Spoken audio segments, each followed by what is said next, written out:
Dieu nous parle. Chaque jour, Charles et Carole vous présentent la leçon de l'école du sabbat.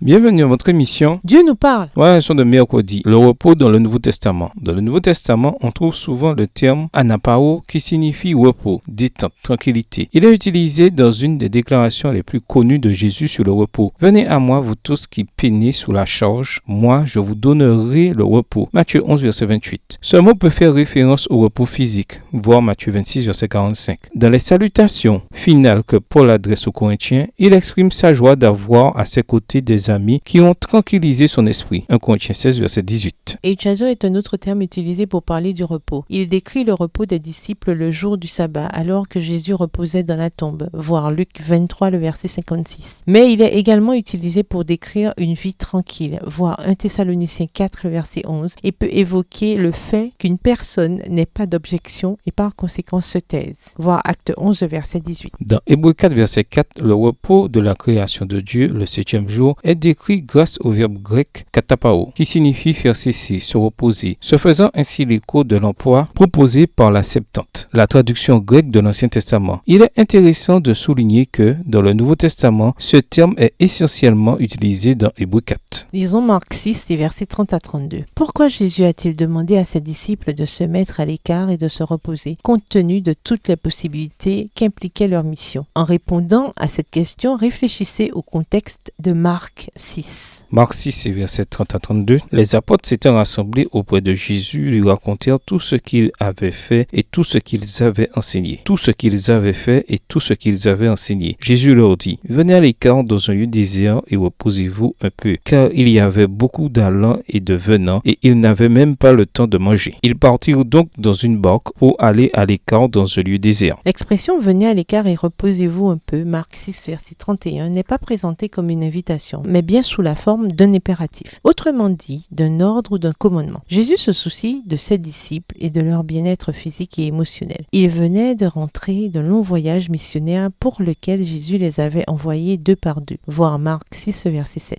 Le texte de Marc 6, 30 décrit leurs sentiments. Les disciples avaient beaucoup de choses à raconter. Ils voulaient partager leurs victoires et leurs échecs avec Jésus. Pourtant, le maître les a arrêtés et leur a tout d'abord demandé de se reposer. Marc nous donne une explication, car beaucoup venaient et repartaient, et ils n'avaient pas même le temps de manger. Marc 6, verset 31. Il arrive aussi aux disciples du Seigneur d'être débordés et trop occupés pour les affaires de Dieu. Jésus nous rappelle que nous devons veiller à notre santé et à notre bien-être émotionnel en prévoyant des périodes de repos. Que pouvez-vous faire pour aider et soulager le pasteur, les anciens de votre église locale ou toute personne de votre entourage qui travaille dans le cadre de la mission et qui peut être épuisée par ces lourdes tâches? Que pourriez-vous faire pour exprimer votre reconnaissance et aider ces personnes à prendre un peu de repos? Au revoir et à demain si Dieu veut.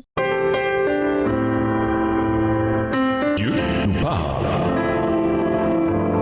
Chaque jour, Charles et Carole vous présentent la leçon de l'école du sabbat.